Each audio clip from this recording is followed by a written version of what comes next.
Nick Baldwin for BloodyElbow.com here with LFA welterweight fighter JP St. Louis, who takes on Derek Varon this Friday night here in Prior Lake, Minnesota at LFA 68. JP, appreciate the time. Something I want to talk about before we talk about fighting, talk about tomorrow night. You just graduated from school. You got your, you'll have to remind me, you got your bachelor's in information science and technology. Yes, okay. I did. Talk about that. What does that mean? I mean, really, it just means that I can do a lot of things with the computer, but I'm not a master at anything. So jack of all trades, master of none. Can code, can information marketing. Technically, like librarians get the same degree as well. So I can do a lot of things with that degree, but the main focus is fighting. Right. Before we talk about fighting, because this is interesting to me. So you can code, you can do all this stuff. Have you always been sort of into this, computers and whatever else this entails? Have you ever, from a younger age? Yeah, I think we got our first family computer when I was about 5 or 6 years old, and I actually got in trouble with my dad because I downloaded a ROM, what is it called, a ROMulator or something like that, and I was playing like Pokemon Red, Double Dragon, Pokemon Blue, and all these games on the computer. My dad was like, "What are you playing?" And I was like, "Pokemon." And he's like, "How'd you get that?" I was like, "It was just this ROM that I downloaded." So I was always on the computer, and my dad he's pretty old school with things. I'd ask him a question, I'd be like, "Hey, how do I do this?" And he'd tell me, "Figure it out." It was always like that. So I ended up messing with computers a good amount, but I never got into coding past like the MySpace stuff, like editing my MySpace page because I was huge, get the cool MySpace page. But I've always been into computers and technology. As far as going back to school, so this was like you went back. Did you went to school a few years ago, or did you finish? Or I went to school in Virginia called Germanna Community College, and I graduated with my associates from there in business administration. And I got accepted to two schools, Virginia Commonwealth University called VCU and George Mason University. And my dad would hate this. He hates it all the time. That like kind of got into scuffles about like fighting and all that stuff. So I just stopped. And I was like, I don't care to continue school anymore. Sure. And I took a break, and then I was like, I want to move to Milwaukee to fight. Just a crazy idea, and end up doing it. So I had some jobs, worked, and saved some money, and moved out here. Very cool. So let me get that straight. So you got into like scuffles at like in university, or? Oh no, just like I totally read that. I'm sorry. Heard that between wrong. me and my dad, just like arguments, Okay. Arguments about where I want to go with my life and all that. He's a big scholar. He's got his master's degree from Johns Hopkins, which is a prestigious school, and he's got a few bachelors. And he's a extremely educated guy, and like most foreign parents, he's Haitian.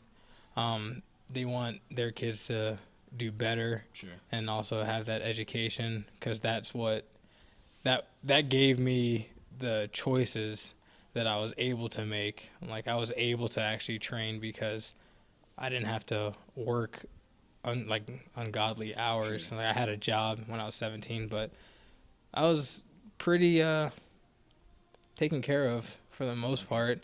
Aside from, I wasn't spoiled though. Sure. I imagine your dad, but just based off what you're saying, he was quite proud when you graduated a week or two ago. Yeah, he was proud. You couldn't really see it. He probably gave one smile. Okay. Typical foreign parent stuff. They're happy, but they're kind of just sitting there like, you should have done this earlier, which I understand, but I know deep down he's actually happy, and he is proud that I accomplished it, especially doing it while I was training and working as all that. So. And you must have been pretty proud and happy with yourself. Yeah, I didn't think that I would be at first, but actually being able to say that I did it, and a lot of people didn't know that I was in school. I kind of kept it to myself just to make a point where it's like you can be chasing your dream and still be doing other things that don't affect your dream at all. Like when I started school, I actually started training more. Okay. So I was able to train at night certain days, and I'm in the gym a lot. I don't post it like out on Facebook and all that. It's kind of just stories you see that I'm in the gym. Sure. And I keep it like that, low key. I just grind hard every day, and you'll just see that I randomly pop up. It's like, hey, I did this. So it's one of those things. That's what it came off of. You seem to, where was I going with this? You seem to balance fighting and studying quite well. How did you do that? Procrastination. I would go train, look at my assignment, hit the SpongeBob. I don't really feel like it. Go to sleep, and then be like, oh, man, I got to go work, and I got to go do my schoolwork. My girlfriend would be like, I don't know why you do that. You stress me out. It's like you could just do it on time. I finally got better my last year where I actually started doing my work on time, turning it all in. And the past year, I matured a good amount, where it's like I just started to take everything a little more seriously, because I was always able to get by with just like natural ability of no matter what it was, I can just get by. And then I realized it's like that's not a way to go through life, just trying to get by. So just try to be mature and get my homework done on time, be better with my time management skills, and show people that you can do a lot of stuff and still have fun. So is this degree, MMA is the focus, it seems, for you right now. Is this degree sort of fighting doesn't last forever, I got to do something after? Is that the plan? Yeah, a little bit, and it's also just... Or do you plan on using it now in... I actually am using it now. I have a job with someone who trains at the gym. He has a construction company, and he was looking for an IT guy, so I do some stuff over there, and I also teach part-time. Excuse me. The cutting weight is got the gas, but I teach part-time and I do the IT stuff, so I'm getting a little bit of experience and using some of the stuff that I learned in school while I'm training as well. But I'm thinking it's like you can make anything benefit you, so it's like I can use my IT degree in some way to benefit my career as well, whether it's learning different ways to market myself, which I do try in certain ways, mostly with my jokes, because nobody really cares to see someone training all the time. It's like I literally do that every single day. It's like I'd rather just be funny and wild on Twitter, but there's a little bit of method to my madness. I'm just testing things out, seeing what gets me more exposure, what doesn't, and just having fun. So do we got some stand-up comedy in your future? Honestly, I plan on doing some open mic nights. My friend Tyler over there, he's done a few, and I'm like, I've talked about it. I've said it a few times. Like, I need to go out there and just see if I can get that crowd going, or just see if they boo me and throw stuff at me. And I'm like, all right, now I'll just fight you guys, see if I can make them laugh that way. Who knows? But I've always been interested in comedy. I think laughter is one of the best forms of medicine, and joking around has gotten me through some, what I'd say, like tougher times. And if you ask anybody, I'm either really quiet and just stale, or I'm just like cracking jokes and running my mouth 24/7. So there's no on or off switch. It's either 100% that way or nothing at all. But yeah, stand-up is definitely in there. Very cool. Where does MMA fall into this? You seem to have a lot going on, but MMA, it seems, is still your priority right now. That's the case? Yeah. I mean, I don't skip the gym. After my last fight, I was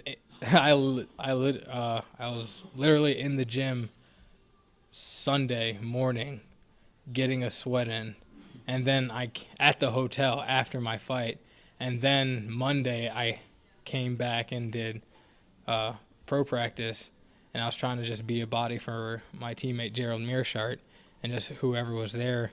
I have a bad habit sometimes of just staying in the gym too long. So none of my extracurriculars or the things that I'm interested in outside of fighting actually affect fighting ever. It's always the goal, the main focus. I moved out here for that reason, so I can't let outside things affect the true goal, because if I don't make it in this, I moved out here for nothing. Right. So you get the job done on LFA 68 tomorrow night. Where do you sit? Do you stay with LFA? Does the UFC come calling Contender Series? What do you want with the win tomorrow? With that win, I want I would love to come back to LFA. I had my fight with LFA a year and a half, something like that, ago in Sioux Falls, South Dakota. Had a great showing there. My opponent, he's actually doing very well for himself. He's got another fight coming up. And I just want to keep on beating people up, honestly. I'm here to get the experience, get the exposure. I fought tough guys before, and I know that's going to be in my future. I'm ready for it, but I just want to keep on getting these wins and show everybody that I may not be as well known, but I am on the radar, and everyone will know who I am. It's LFA 68. You're taking on Derek Varon, Prior Lake, Minnesota, tomorrow night. How do you get it done? I plan on getting that finish, and it doesn't matter how it is. I can finish you with strikes. I can finish somebody with chokes. I've got more chokes than anything on my record, but I plan on getting it done.